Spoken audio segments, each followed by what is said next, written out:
오늘 첫 번째 세미나로 제가 볼 때는 한 2시간도 좀 모자랄 수가 있는데요. 그러나 1시간 반이 저한테 되어 있기 때문에 1시간 반에 하다가 못하면은 여러분이 자습들 하셔야 될 것 같습니다. 제가 담당하게 된 내용은 그 세계 기독교 총회인데 오늘 이 세미나를 통해서 다른 거는 그리 중요하지 않은 것 같고 거의 안 보이네요.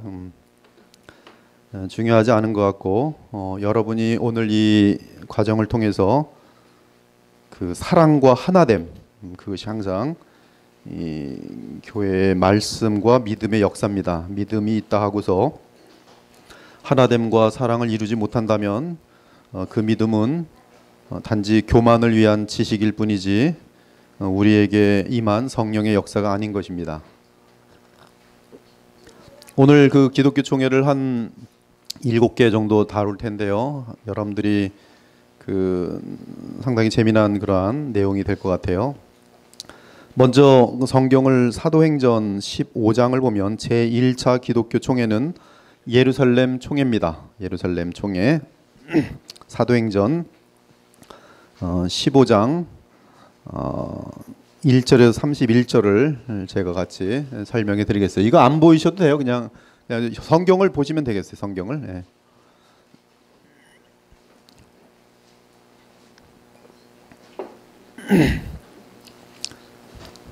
제1차 기독교 총회에서 다룬 문제는 구원론입니다. 구원론, 어떻게 구원을 얻는가에 대한 내용이 교회가 나누기 전에 하나의 진리를 붙들고 또 그리고 주 예수 그리스도 한 분만을 주로 모신 가운데 내려지는 그러한 내용들이겠어요.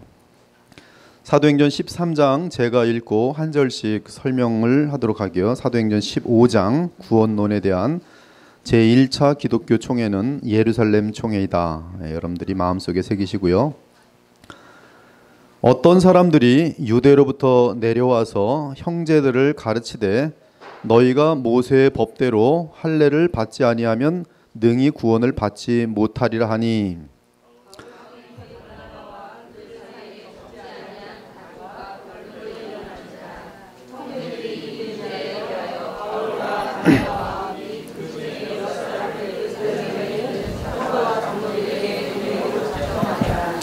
네, 1절 읽고 제가 설명하려고 했는데 자연스럽게 교독을 하시네요. 네, 뭐 교독 지금 하려고 한 건 아니었고요. 지금 한 절씩 읽고 지금 설명을 할 생각이었어요. 여기 보면 유대로부터 예루살렘으로부터 내려온 사람들인 것 같은데요.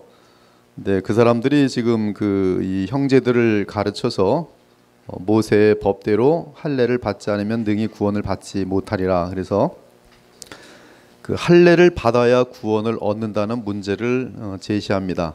할례를 받아야. 그러나 이 할례는 무엇이냐면 모세의 율법이죠. 모세의 율법. 모세의 율법에는 제사장들도 있고, 그렇죠. 그다음에 뭐 또 성전도 있고, 또 성결 예식도 있고, 부정한 것 먹지 말아야 되고 여러 가지가 있는데 그 중에 제일 중요한 것은 할례를 받아야 되는 것이죠. 그래서 할례 받지 못한 사람들은 이 하나님의 택함을 받지 못한 자로서 상징되어지는 것이 구약의 그런 내용이에요. 그래서 다윗 같은 경우도 이 골리앗을 볼 때 저 할례 받지 못한 존재라고 얘기하면서 멸시하는 그런 그림들을 보는데 유대인의 입장에서는 볼 때 이 하나님의 백성으로서 할례를 받는 어떤 표시가 있어야지만이, 그리고 그것은 구약 전체 4,000년 동안에 아브라함에게 주셨던 그 할례의 약속대로 할례는 반드시 받아야지만이 주의 공동체에 들어올 수 있는 것 아니냐. 그래서 모세의 법대로 할례를 받지 못하면 능히 구원을 받지 못한다. 이렇게 이제 시비를 걸게 됩니다. 그리고 그들은 예루살렘으로부터 내려왔다라는 공신력 있는 사람들이었어요. 이때 이제 바울 및 바나바는 이미 지금 이방을 향하여 복음을 전하고 돌아오고 있는 그런 사이인데 바울과 바나바는 이제 같은 편이고 그 사람들이 와서 당신들도 그렇게 가르치면 안 돼요. 바울 바나바 당신 지금 문제 있어. 지금 할례를 반드시 가르쳐야 되고 할례를 해야 구원을 선포하고 그것이 하나님의 뜻이요. 그래서 바울과 바나바는 할례는 그 중요하지 않은데 이 사람들이 와서 그것을 이 교회의 공론으로 지금 문제를 삼기 때문에 다툼과 변론이 일어났습니다. 그래서 형제들이 이 문제에 대하여 바울과 바나바 및 그리고 그 중에 몇 사람을 예루살렘에 있는 사도와 장로들에게 보내기로 작정하게 됩니다. 그래서 그들이 바울, 바나바 그리고 몇 사람이 3절에 보니까 교회의 전송을 받고 베니게 사마리아로 다니면서 이방인들이 주께 돌아온 일을 말하면서 형제들 다 크게 기쁘게 했어요. 그리고 4절 드디어 예루살렘에 도착했습니다. 예루살렘에 도착했더니 교회와 사도와 장로들이 영접을 했습니다. 지금 바울과 바나바 또 그리고 같이 왔던 사람들, 예루살렘에 있는 사람들이 이제 이 바울과 바나바 그리고 그 동료들을 영접하고 하나님이 자기들과 함께 계셔 행하신 모든 일들을 그들은 이제 말했습니다. 바울과 바나바가 이제 얼마나 이 복음의 역사들이 나타난지 말했어요. 5절 드디어 바리새파 중에 어떤 믿는 사람들이 일어나, 지금 이 사람들은 믿는 사람들입니다. 바리새파 중에 신자 예수님을 믿는 사람들이 일어나 말하되 이방인에게 할례를 행하고 모세의 율법을 지키라 명한 것이 마땅하다 하니라. 6절에 보니까 사도와 장로들이 이 일을 의논하러 모여, 이것이 그 주후 49년 정도에 해당되는 그런 사건인데요. 지금 제1차 예루살렘 총회에서 모이게 됩니다. 다 모이는 거예요. 7절 많은 변론이 있은 후에 베드로가 일어나 말하되 형제들아 너희도 알거니와 하나님이 이방인들로 내 입에서 복음의 말씀을 들어 믿게 하시려고 오래전부터 너희 가운데서 나를 택하시고 또 마음을 하신 하나님이 우리에게와 같이 그들에게도 성령을 주어 증언하시고. 베드로는 지금 이방인들이 할례를 받지 않았지만 성령을 받은 것을 보았을 때에 그들이 하나님께서 구원하셨음을 확증하였다라고 지금 8절에 말하고 있어요. 할례랑 무관하게 그들이 성령을 받고 구원받은 자로 하나님의 자녀로 확증되었다. 9절 그 성령 받은 것은 무엇이냐 하면 그 믿음으로 그들이 마음을 깨끗하게 하였다. 그래서 변화된 삶이 뚜렷하게 나타났다. 그리고 성령 받은 그들은 정말로 예수 그리스도를 통해서 우리와 동일한 하나님의 자녀가 되었다. 그래서 9절에 우리와 차별되지 아니하였느니라. 우리나 차별하지 아니하였느니라. 그런데 지금 너희가 어찌하여 하나님을 시험하여, 즉 하나님이 이렇게 지금 일을 하고 계시는데 감히 하나님을 시험하여 우리 조상과 같이 우리도 능히 매지 못하던 멍에를 제자들의 목에 두려느냐.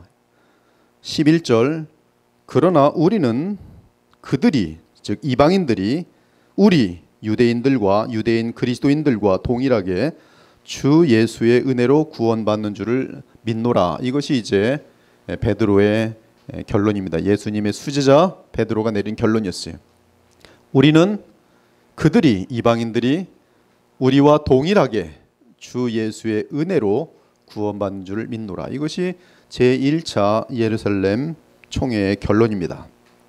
그리고 12절에 보니 온 무리가 가만히 있어 바나바와 바울이 하나님께서 자기들로 말미암아 이방인 중에서 행하신 표적과 기사에 관하여 말하는 것을 듣더니, 이것은 참으로 바울과 바나바가 복음을 전할 때 그들에게 요 당시는 사도와 함께 기적, 초자연적인 능력이 나타났어요. 마귀가 흉내낼 수 없는 오직 하나님만이 행하실 수 있는 그러한 표적과 기사가 나타나면서 특히 성령의 임재인데 그 임재와 함께는 이제 방언 또 예언이 나타났어요. 그래서 그런 어떤 그 능력 행함이 나타났어요. 능력 행함. 그래서 뭐 안진뱅이가 일어나고 막 이런 능력 행함. 그래서 바울 같은 경우는 그의 손수건이라도 어떻게 좀 그 능력을 좀 덧입을까 해서 바울이 쓰던 것까지 막 만져보려고 하는 그런 일들이 있을 정도로, 지금 바나바와 바울이 하나님께서는 그들이 전하는 그 복음에 의하여 오직 은혜로 그 복음을 믿기만 하면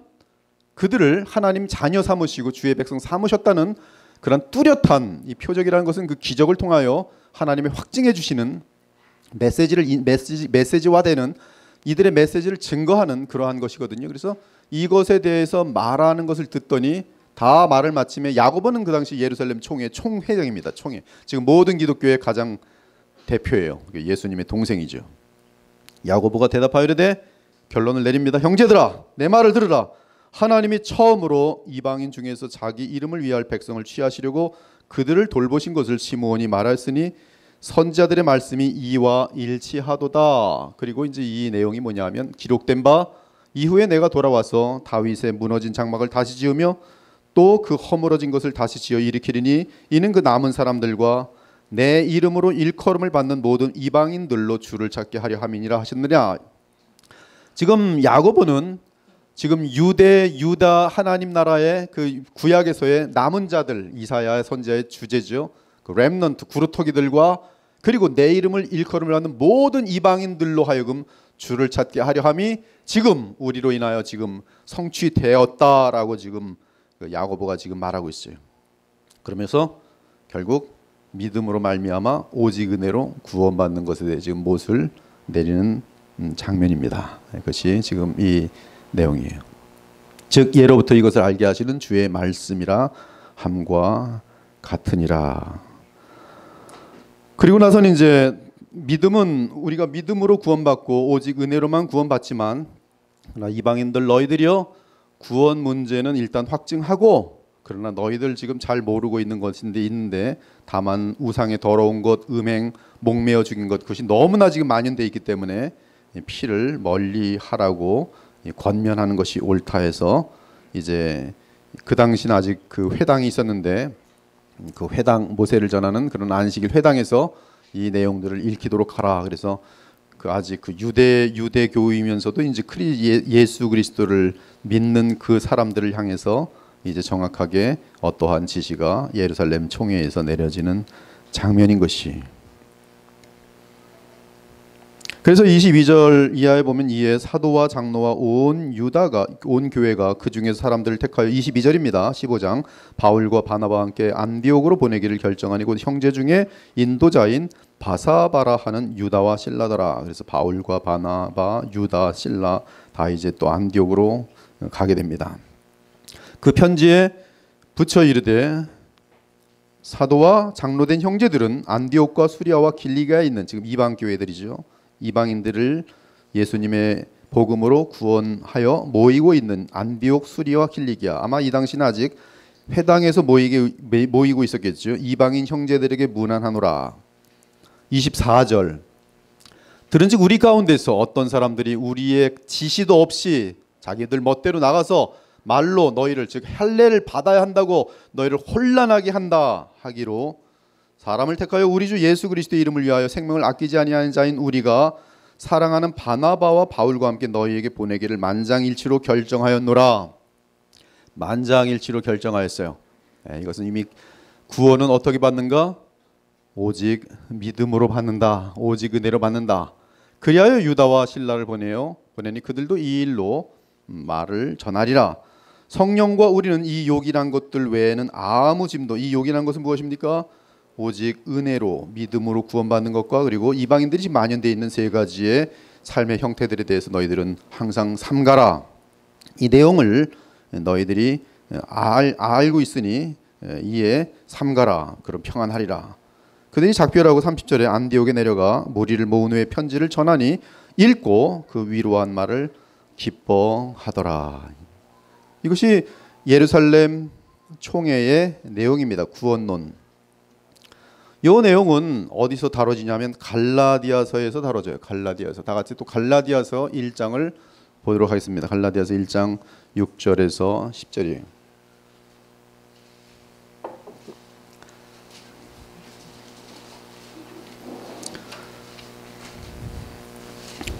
그 예루살렘 쪽에서 그 야고보 및 베드로 이러한 분들이 보내지 않은 소위 바리새파 기독교인들, 바리새파 유대교 기독교인들이 이건 지금 바울이 뭔가를 잘못 전하고 있어. 이건 지금 이방인들 가운데 예수님께로 믿어서 하나님 나라로 들어오는 사람들이 많은 것 같은데 우리와 지금 한 그 공동체가 되는 것 같은데 이러다가 큰일 나겠어. 저들에게는 할례를 받아야 구원을 받는다라는 우리의 믿음을 전파해야겠어 하면서 이들은 지금 이방 교회로 가서 막 우리는 예루살렘에서 온 자들이요, 우리는 예루살렘의 그 지도층에 있는 자들이요, 당신네들 할례를 받지 않으면 구원을 받을 수 없어.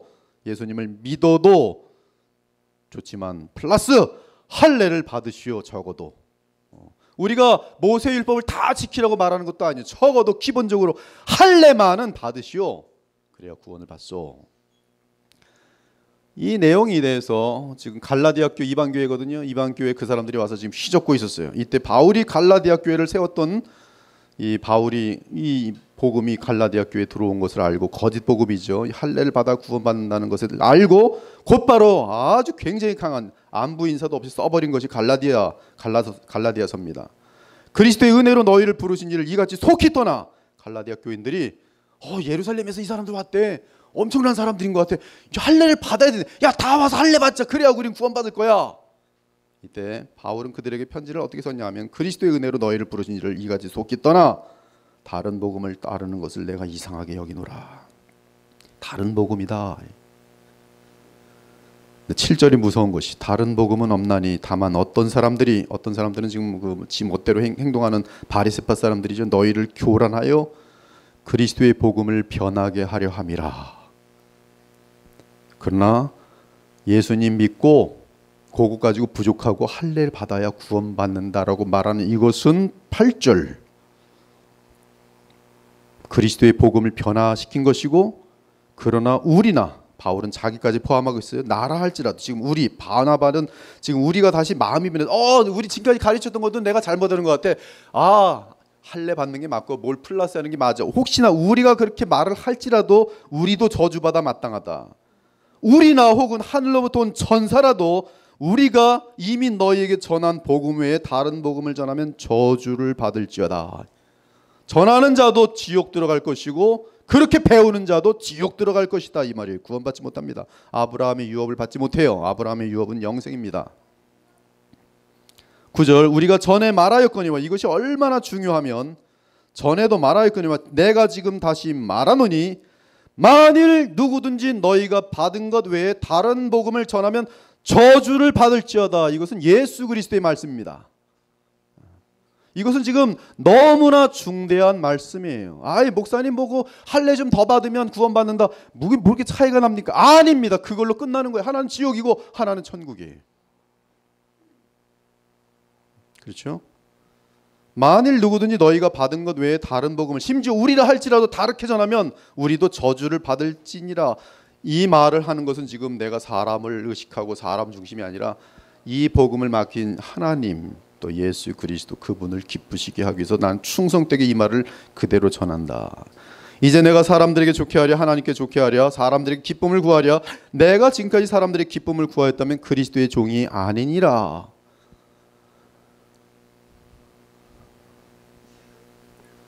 그다음 갈라디아서 그 1장 11절과 12절에 보니까, 형제들아 내가 너희에게 알게 하노니 내가 전한 복음은 사람의 뜻을 따라 된 것이 아니니라. 이는 내가 사람에게서 받은 것도 아니요 배운 것도 아니요 오직 예수 그리스도의 계시로 말미암은 것이라. 예수께서 내게 보여주신 그 말씀 그대로 지금 전한 것이다. 이 말씀은 뭐냐면, 이렇게만 전해야지 이거 외에 다르게 전하면 그것으로는 구원받을 수 없다. 그것이 예수님의 말씀이에요.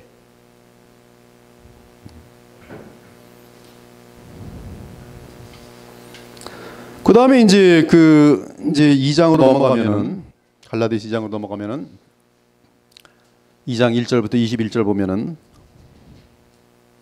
14년 후에, 지금 이것은 이제 2장에서 이제 설명을 하면서 그 여러 가지 자기의 인생에 대해서 설명하다가 이제 들어가는 거예요. 1장 후반부니 자신의 인생에 대해 설명하다가 14년 후에, 이것이 이제 14년 후가 뭐냐 하면은 바로 예루살렘 총회입니다.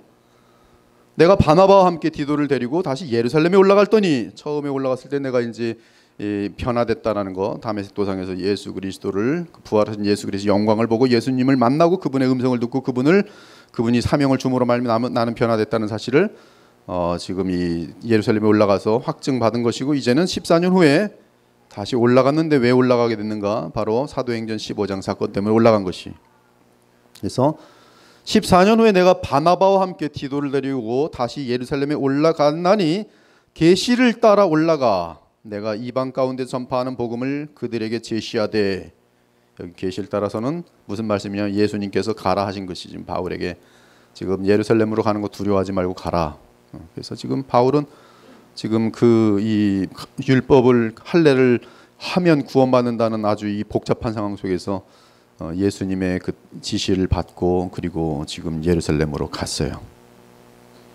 그래서 왜냐하면 지금 자기는 이렇게 달려왔고 또한 지금 그렇게 지금 하나님 나라의 역사들이 참 믿음의 역사들이 지금 나타나고 있는데 저들이 지금 계속 교란하고 있는 이 일들이 점점 커지면 바울을 통하여 하시려는 하나님의 일이 지금 굉장히 막히죠. 그래서 2절 계시를 따라 올라가 내가 이방 가운데 전파하는 복음을 그들에게 제시하되 그들은 지금 예루살렘의 지도자들이죠. 야고보, 요한, 베드로. 이 야고보, 요한, 베드로 이것은 지금 바울에게 중요하지 않습니다. 그러나 그들에게 먼저 찾아갔어요. 거기 지금 그 예루살렘에는 큰 지금 바리새파도 있고 복잡하게 있는데 이 사건을 알려야죠. 그래서 제일 예수님과 가까웠던 세 분을 만나서 있는 사건들을 얘기를 하는 거예요. 사사로이 얘기를 해요. 이러이러한 일들이 발생되었습니다. 이렇게 한 이유는 지금 복음으로 온 세상을 지금 성령의 역사로 지금 가고 있는데 이것이 지금 헛되지 않게 하려는 것이죠. 아무튼 지금 그 할례를 주장하는 이 바리새파 유대교 율법을 주장하는 이들은 예루살렘 장로회에 속하였습니다. 그래서 바울은 야고보와 베드로와 요한을 따로 만날 필요가 있었어요. 그러나 나와 함께 있는 헬라인 디도까지도 억지로 할례를 받게 하지 않았어요. 지금 메시지가 대단히 중요하기 때문에 할례는 지금 바울에겐 중요하지 않습니다. 해도 되고 안 해도 되는 문제지만 지금 할례를 받아야 구원을 받는다는 이 문맥 속에서 이러한 상황 가운데서는 디도를 억지로 할례를 주려고 했던 그 사람들과 거꾸로 디도에게 할례를 받지 못하겠어요. 왜? 메시지가 되기 때문에. 4절 이는 가만히 들어온 거짓 형제들 때문이라. 갈라디아 교회에 가만히 들어왔죠. 그들이 가만히 들어온 것은 그리스도 예수 안에서 우리가 가진 자유를 엿보고 우리를 종으로 삼고자 함이로되 그들에게 우리가 한시도 복종하지 아니하였으니 이는 복음의 진리가 항상 너희 가운데 있게 하려 함이라. 유력하다는 이들 중에 본래 어떤 이들인지 내게 상관이 없으며 하나님 사람을 외모로 취하지 아니하시나니 저 유력한 이들은 내게 의무를 더하여 준 적이 없고. 유력한 것은 지금 계속 이 베드로와 야고보와 요한이 뭐 무슨 일을 맡긴 것 그런 적도 없어요. 지금 이것은 지금 바울이 오직 예수님의 계시에 의해서 움직이고 있는 것이, 도리어 그들은 내가 무할례자에게 복음 전함을 맡은 것이, 그렇죠? 그들은 지금 너희는 지금 이 이방인들에게 전하라고 그렇게 알려주고 베드로는 할례자에게 복음을 전하라고 나눠줬죠. 그것이 예루살렘 총회에서의 사도행전 13장의 결정이. 8절에 베드로에게 역사하사 그를 할례자의 사도로 삼으신 이가 또한 내게 역사하사 나를 이방인의 사도로 삼으셨느니라. 9절 또 기둥같이 여기는 야고보와 게바 베드로지요 요한도 내게 주신 은혜를 알므로 나와 바나바에게 친교의 약속을 하였으니. 네. 친교의 약속을 하였으니 우리는 이방인에게로 베드로 및 다른 사람들은 할례자에게로 가게 하려 함이라. 다만 우리에게 가난한 자들을 기억하도록 부탁하였으니 이것은 나도 본래부터 힘써 행하여 왔노라.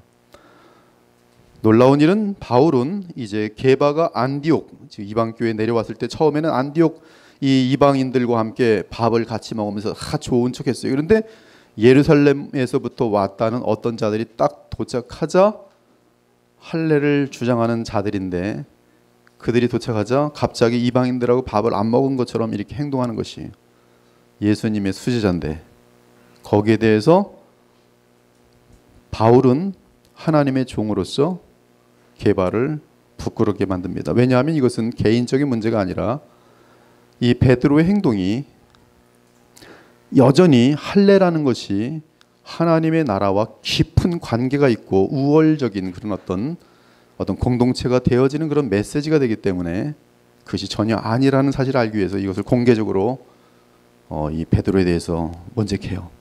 그리고 바나바가 베드로가 그렇게 행동함으로 말미암아 바울과 함께했던 복음을 전했던 바나바까지도 이방인들 안 친한 척하고 이렇게 멀리 떨어지는 것이, 예수님 안에서 오직 믿음 안에서 성령으로 말미암아 이미 하나가 됐는데 할례라는 그것 때문에 구약 4,000년 동안의 그런 어떤 모습 때문에, 그렇죠?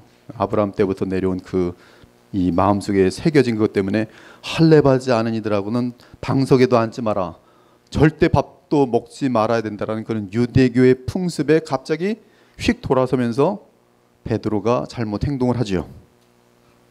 그래서 12절에 야고보에게서 온 어떤 이들이 이르기 전에 게바가 이방인과 함께 먹다가 그들이 오매 그가 할례자들을 두려워하여 떠나 물러가매 남은 유대인들도 그와 같이 외식함으로 바나바도 그들의 외식에 유혹되었느니라. 지금 예루살렘 총회의 결정을 헛되게 만들 수 있는 위험이 순식간에 다가왔어요. 그렇죠?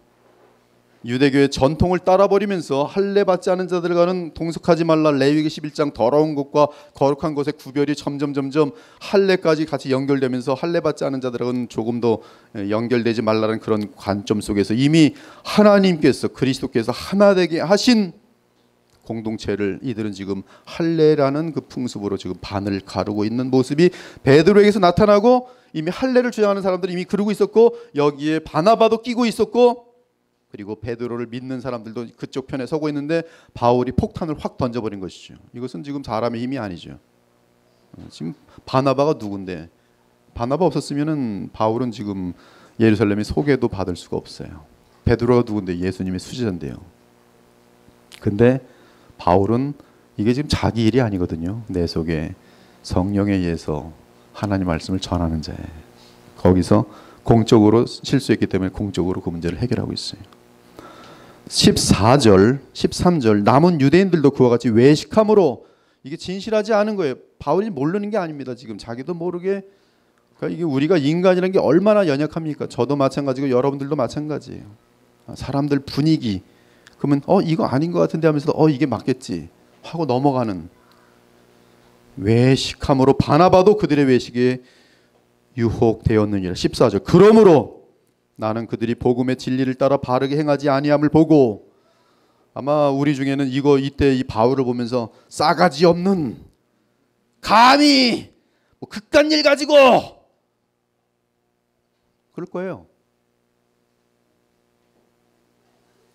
그러나 바울은 모든 자 앞에서 게바에게 이르되 네가 유대인으로서 이방인을 따르고 유대인답게 살지 아니하면서 어찌하여 억지로 이방인을 유대인답게 살게 하려느냐. 이방인들로 어떻게 할례를 받는 사람처럼 만들어 버리려느냐. 우리는 본래 유대인이요 이방 죄인이 아니오더니 16절 다 같이 16절을 읽겠습니다. 시작.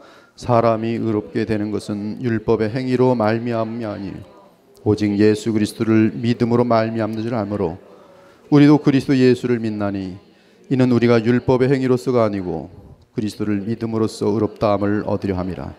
율법의 행위로서는 의롭다함을 얻을 육체가 없느니라. 여기 율법은 지금 할례를 포함한 율법이죠. 할례가 일단 대표가 되는 율법이에요.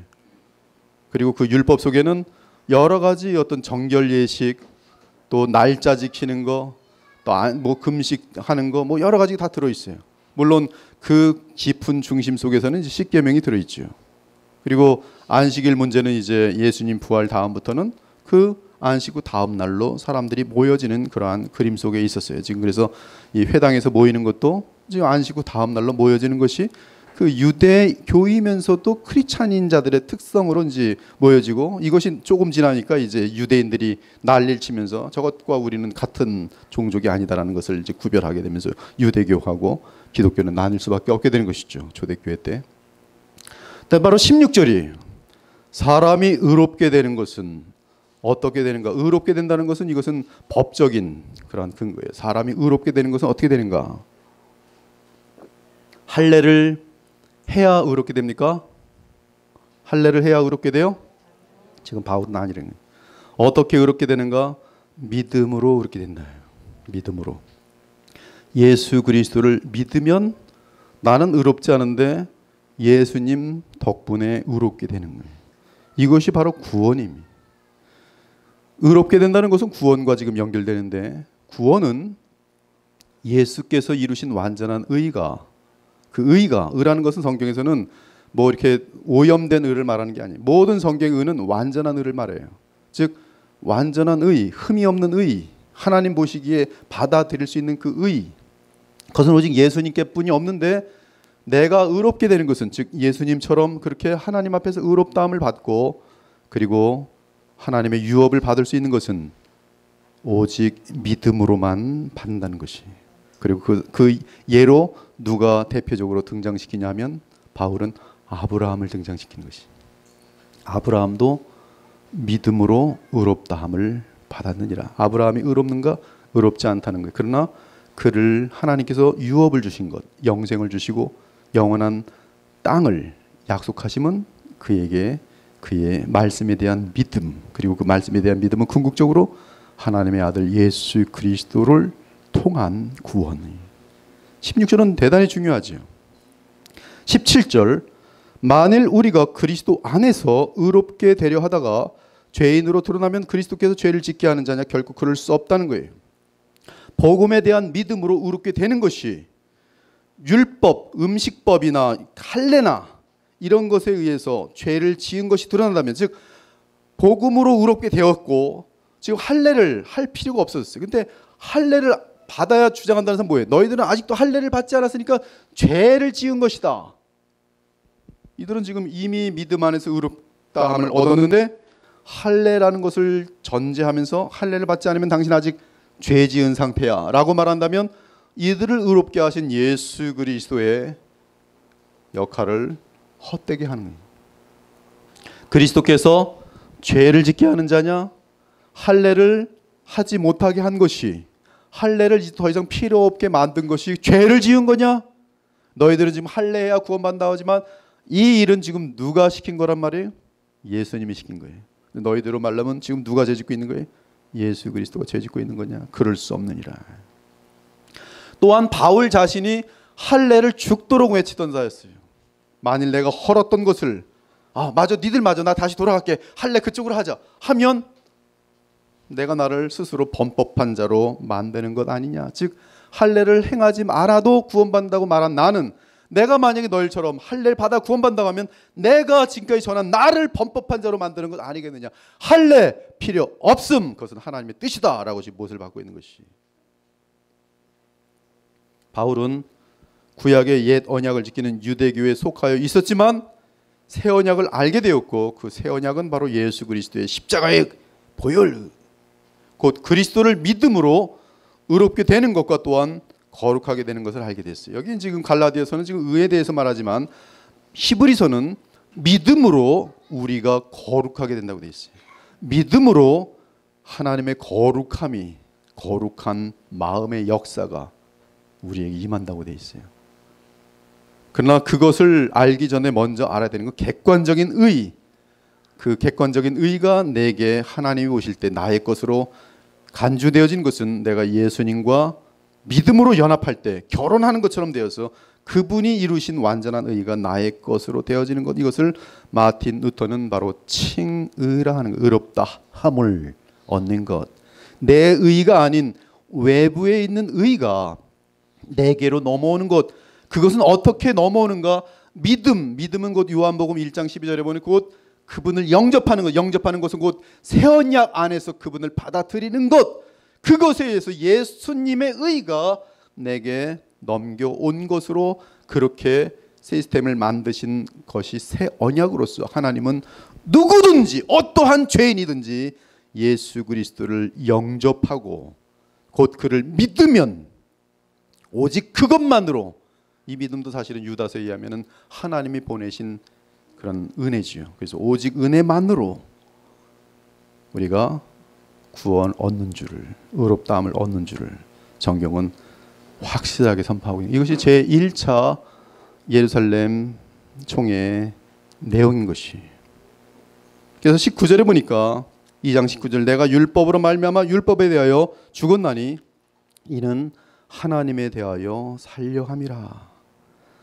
20절, 내가 그리스도와 함께 십자가에 못 박혔나니, 즉 살아가는 것은 지금 나라는 존재가 어떤 율법을 지킴이 아니라 바로 나는 믿음으로 의롭다함을 얻었고, 믿음으로 의롭다함을 얻은 하나님의 자녀가 된 상태로서는 이제 20절은 신비한 내용인데 내 안에 그리스도의 생명, 즉 그리스도의 생명은 그리스도께서 내 안에 와 계시는 그러한 믿음의 삶을 이제 20절에 말하고 있어요. 그것이 바로 우리에게는 예수님의 성품이 나타날 수밖에 없고 또 예수님처럼 죄를 싫어할 수밖에 없는 그런 근거가 되는 내용인 것이, 즉 오직 믿음으로 우리는 구원을 얻고 오직 믿음으로 의롭다함을 얻습니다. 하나님의 자녀가 되었습니다. 영생을 얻었습니다.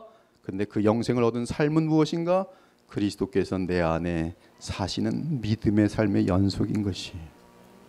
그러할 때 여러분들은 오늘도 믿음으로 사는, 하나님의 아들을 믿는 그 믿음으로 사는 삶에 예수님의 생명이 여러분을 통해서 나타나게 되는 것이, 내가 그리스도와 함께 십자가에 못 박혔나니 그런즉 이제는 내가 사는 것이 아니 오직 내 안에 그리스도께서 사시는 것이라. 이제 내가 육체 가운데 사는 것은 나를 사랑하사 나를 위하여 자기 자신을 버리신 하나님의 아들을 믿는 믿음 안에서 사는 것이라. 믿음으로 의롭다함을 얻었고 믿음으로 오늘도 사는 것이에요. 믿음으로 사는 그 사람에게는 예수 그리스도의 모습이 나타날 수밖에 없는 것이 갈라디아서 2장 20절이. 이것이 신앙생활이에요. 여러분이 어떻게 구원 얻었습니까? 믿음으로 얻었어요. 그 은은 누구 것입니까? 예수님 거예요. 나의 은은 거기다 플러스하면 됩니까? 안 됩니까? 안 돼요. 그걸 플러스하면 저주를 받고 끝나는 거예요.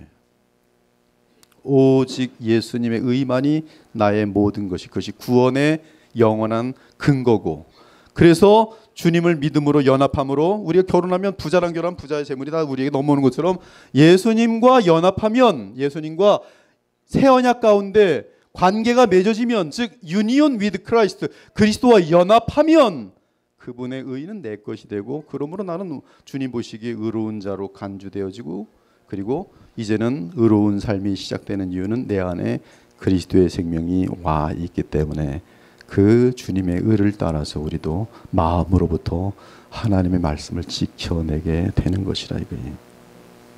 21절, 내가 하나님의 은혜를 패하지 아니하노니 만일 의롭게 되는 것이 내가 할례를 지켜서 되는 것이면 그리스도께서 헛되이 죽으셨느니라는 것이 대단히 중요한 거예요. 그리고 갈라디아서 3장으로 넘어갑니다. 갈라디아 3장으로 하면 어리석도다 갈라디아 사람들아, 그리스도께서 이 십자가에 못 박히신 것이 너희 눈앞에 밟히 보이고, 얼마 전 사건인데 누가 너희를 꾀더냐. 그 십자가의 사건이 얼마나 귀중한 것인데 구원받을 수 없는 너희들을 위해서 오직 어떠한 죄인이라 할지라도 구원하시는 그 일을 위하여 하나님의 아들이 이 땅에 오셔서 십자가에서 돌아가신 것이 너희 눈앞에 지금 바로 기억되고 있는데 누가 너희를 꾀더냐. 지금 할례를 주장하는 이들은 인간들이 볼 때는 분별이 안 돼요. 다 선해 보이고 다 예루살렘에 같이 일하는 사람들로 보이고, 그러나 바울은 영적으로 볼 때 거기 마귀의 역사가 있는 것이죠. 나중엔 너희의 그냥 생식기를 다 잘라버려라 그래 갈라디아서. 얼마나 분노가 일어나는지 말이에요. 하나님의 구원의 길을 차단해버리는 가증한, 약간 이 복음을 변조시킨, 그러면서 가짜 복음을 만드는, 그리고 가짜 복음이 있으면 고린도서 11장에 보면 가짜 영, 가짜 신자들 다 만들어지는 거예요. 누가 너희를 꾀더냐. 2절, 내가 너희에게 다만 이것을 알려 하노니 너희가 성령을 받은 것이 율법의 행위로냐 혹은 듣고 믿음으로냐. 지금 보면 바울은 의롭게 된 것을 지금 2절에서 뭐로 표현해요? 성령을 받은 것. 즉 의롭다함을 얻은 자들은 무엇을 받았어요? 성령을 받은 것이. 그런데 갈라디아 사람들은 이방 교회인데요, 지금 아직 이 캐논 정경이 만들어지기 전 상태인데요, 그들은 지금 이방인인데 하나님의 자녀가 되어지는 것을 너무나 뚜렷하게 알 수 있어요. 그냥 저 사람, 지금 우리는 서로 잘 모릅니다. 저 사람 뭐 그동안 장로인데 바람 폈어, 횡령했어. 그 우리는 되게 헷갈려요. 저 사람은 구원받은 사람 맞아? 처음부터 가짜 아니야? 가짜일 수도 있어요. 그렇죠? 진짜일 수도 있고 우린 몰라요. 근데 예수님 당시에, 예수님 지금 요 당시는 지금 그런 일이 아니에요. 너무나 확연하게 이 사람은 하나님의 사람, 탁탁탁탁 그 증상이 보였어요. 그것이 뭐냐면 성령의 임재라는 사건이 있어요. 그래서 바울은 강력하게 물어봤습니다. 너희들 중에 성령을 받은 것이, 물론 이 성령 받은 사건은 요 기간을 지나고 나서 그 지금 정경이 완성된 다음에는 우리를 거룩하게 하는 동일한 사건, 그러나 특별한 초자연적인 현상은 그때부터는 사라져요. 그 초자연적인 현상을 이들은 다 함께 보았기 때문에 조금 더 의심할 수가 없어요. 그 초자연적인 현상이 뭐냐 하면 방언이. 그래서 이 내용을 가지고 이제 성경 해석을 잘못하다 보면 지금은 많이 줄어들었는데 한 80년대쯤 되면요, 1980년대 구원받은 증거는 방언이다. 통하는 거예요. 여기서 보면 성령을 받은 것, 지금 이건 구원받은 증거인데 갈라디아서 읽어보니까 성령 받은 것이 율법의 행위로냐 혹은 듣고 믿음으로냐, 성령 받은 걸 어떻게 알지? 사도행전 보면 방언이 나와요. 그래서 사람들은 아하, 고넬료가 방언을 받은 것을 보니 성령이 임하였다, 베드로가 인정을 해줘요. 그래서 성령을 받으면 방언을 하는구나, 그리고 방언해야 구원받은 것이구나. 그래서 이제 이쪽 성경을 이제 잘못 이제 가르치는 사람들은 방언들 해야지 구원받는 거야. 그래서 방언 받았어? 방언 못 받았어요. 너는 아직 구원받지 못했어. 방언 받았어요. 그럼 당신은 구원받았어. 무슨 방언이야? 랄랄랄라. 그럼 지금부터 방언 쫓아 해봐. 랄랄랄랄라 랄랄랄랄라. 너 드디어 방언하는 거. 너 구원 받았어. 여기 나 양심을 못 속이겠어요. 아무래도 안 되겠어요. 해봐, 또 해봐. 밤새도록 해봐. 안 되는데요. 넌 아직 구원 못 받았어. 할 때까지 해. 방언을 구원의 근거로 만들어 버렸어요. 그 할례 받는 거하고 지금 똑같은 그런 종류가 이제 다시 만들어진 것이죠. 여러분, 방언이라는 것은 지금 사도행전 10장을 먼저 보시면은 거기 보면 이제 10장 44절부터 48절이 나오는데,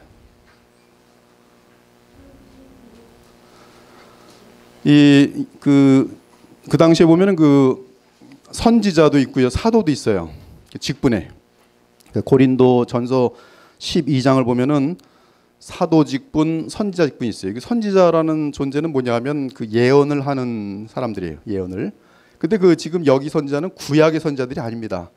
지금 정경이 완성되기 전에 하나님의 어떤 하나님의 신비한 초자연적인 역사 가운데 초대교회에서 이 주님의 어떠한 이 성령의 역사를 따라서 말을 하는 직분을 가진 자들이 있었어요. 선지자라는 직분들이. 그래서 공예배 때 아직 설교자들은 없고요. 저처럼 이렇게 임명받은 설교자는 없고, 예배를 드리면 보통 일반적으로 선지자라는 자들이 하나님의 계시를 계속 받으면서 성경을 가지고 해석해 주는데, 그 성경 해석이 거의 복음을 알려주는 해석이에요.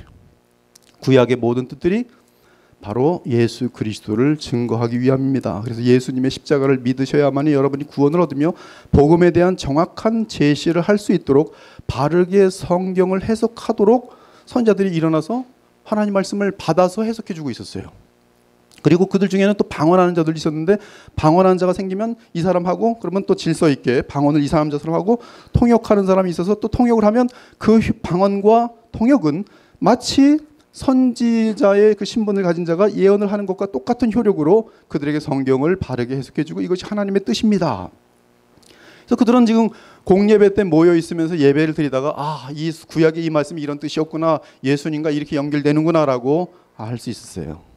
근데 아무튼 지금 갈라디아 3장에서는 너희가 성령을 받은 뚜렷한 증거로서 무엇을 알 수 있는가 하면 그 당시에 방언이다. 근데 방언은 이방인의 언어를 처음 한 번도 배워보지 않았는데 하는 거예요. 여러분, 이건 기적 중에 기적입니다. 이것을 아무나 할 수 있다고 생각하면 곤란해요. 많은 사람들이 외국어 방언을 한다 해서 녹음을 해봤어요. 녹음해서 틀어서 같은 나라, 이거 러시아 방언 같은데 러시아 사람 들어보세요. 무슨 말인지 모르겠는데요. 정말 그런 일이 있으면 지금 전 세계적으로 그런 내용들이 뺑글뺑글 돌면서 그 기적들은 엄청나게 나타날 것이. 이 창세기 11장의 바벨탑 사건은 하나님의 진노에서 사람들이 언어가 다 달라지게 됩니다. 근데 그 달라진 언어가 순식간에 성령의 역사로 인해서 서로 소통이 되면서 서로 하나가 된다는 것은 하나님의 초자연적인 기적이었어요. 그 기적에 의해서 사람들은 성령이 임하셨구나. 이것은 불가능한 사건인데 마귀가 할 수 있어요, 없어요? 없어요. 그것은 오직 하나님이 하시는 창조의 역사예요. 한 번도 중국어를 배우지 못했는데 중국말로, 중국 사람들이 있으니까 중국말로 그들에게 하나님 나라의 일을, 또 성경을 바르게 해석해서 복음을 전해주고 있는 그 역사는 초대교회 때 성경이 계시되기 전에 막 나타났어요.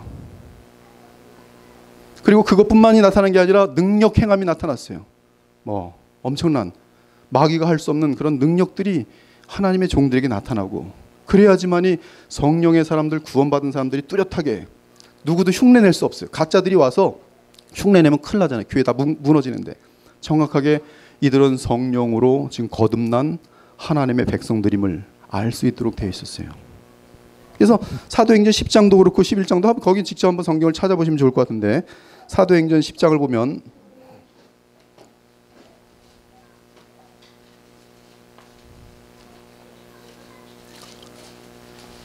우리 가우스 기사 한번 읽어볼까요? 사도행전 10장 44절에서 48절. 처음 이방인이 믿게 되는 그런 사건입니다. 베드로가 이 말을 할 때에 성령이 말씀 듣는 모든 사람에게 내려오시니, 베드로와 함께 온 할례 받은 신자들이 이방인들에게도 성령 부어 주심으로 말미암아 놀라니, 이는 방언을 말하며 하나님의 말씀을 들었음이로라. 이에 베드로가 이르되, 이 사람들이 우리와 같이 성령을 받았으니 누가 능히 물로 세례 베품을 기마리오 하고 명하여 예수 그리스도의 이름으로 세례를 베풀라 하니라. 예, 여기 보면 정확하게 그 지금 세례를 베풀 수 있는 담대함이 지금 어디서 나오고 있냐면, 저들이 방언 받았음으로 인하여 지금 담대하게 성령을, 세례를 베풀고 있어요. 물로, 즉 성령으로 세례를 받았기 때문에 물로 세례를 함으로 그 실체를 지금 사람들에게 알려주고 있는 그러한 내용인 것이죠. 그것이 지금 48절까지 명하여 예수 그리스도의 이름으로 세례를 베풀라 하니라, 그렇게 되어 있고요. 그 다음에 그 11장을 보면, 사도행전 11장 16절에 18절을 보면 계속, 내가 주의 말씀에 요한은 물로 세례를 베풀었으나 너희는 성령으로 세례를 받으리라 하신 것이 생각났노라.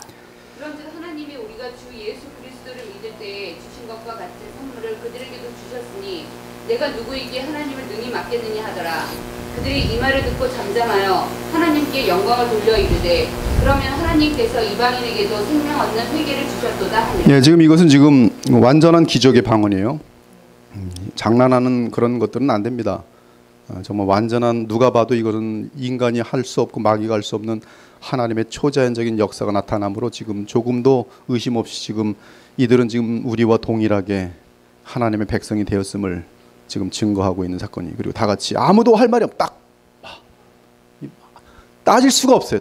현상이. 사도행전 19장 3절에 7절도 마찬가지예요. 바울이 이르되, 그러면 너희가 무슨 세례를 받았느냐? 대답하되 요한의 세례니라. 바울이 이르되, 요한이 회개의 세례를 베풀며 백성에게 말하되 내 뒤에 오시는 이를 믿으라 하셨으니 이는 본 예수라 하거늘. 그들이 듣고 주 예수의 이름으로 세례를 받으니 바울이 그들에게 안수하매 성령이 그들에게 임하심으로 방언도 하고 예언도 하니 모두 12사람쯤 되니라. 네, 여기 보면 지금 방언도 하고 예언도 하는 어떤 특이한 그런 현상들이 나타나고 있어요. 그리고 방언 플러스 동역이 되면 예언이라 했죠. 하여튼 그 지금 공동체에서의 발생하는 사건들인데요. 그 고린도전서 12장을 보면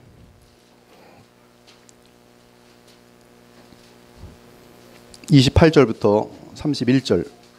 하나님은 교회 중에 몇을 세우셨으니 첫째는 사도요, 둘째는 선지자요, 셋째는 교사요, 그 다음은 능력을 행하는 자요, 그 다음은 병 고치는 의사와 서로 돕는 것과 다스리는 것과 각종 방언을 말하는 것이라. 다 사도이겠느냐? 다 선지자이겠느냐? 다 교사이겠느냐? 다 능력을 행하는 자이겠느냐? 다 병 고치는 의사를 가진 자이겠느냐? 다 방언을 말하는 자이겠느냐? 다 통역하는 자이겠느냐? 너희는 더 큰 은사를 사모하라. 내가 가장 좋은 길을 너희에게 보이리라. 여기 보면 그 일단 그 이 사도, 선지자. 그래서 이제 신사도 같은 경우는 이제 선지자 직분이 그대로 있다. 에베소도 보면 선지자 직분이 있다. 그래서 그들이 맞으면 지금도 선지자가 있어야 돼요. 예언을 하는 선지자. 예언의 은사를 갖고 예언을 하는 선지자. 예배 때는 설교자도 필요 없고 예언의 은사를 가지고 있는 사람들이 오늘도 하나님 주시옵소서 주시옵소서 받았습니다. 여러분 오늘 주님이 주신 메시지는 이것입니다.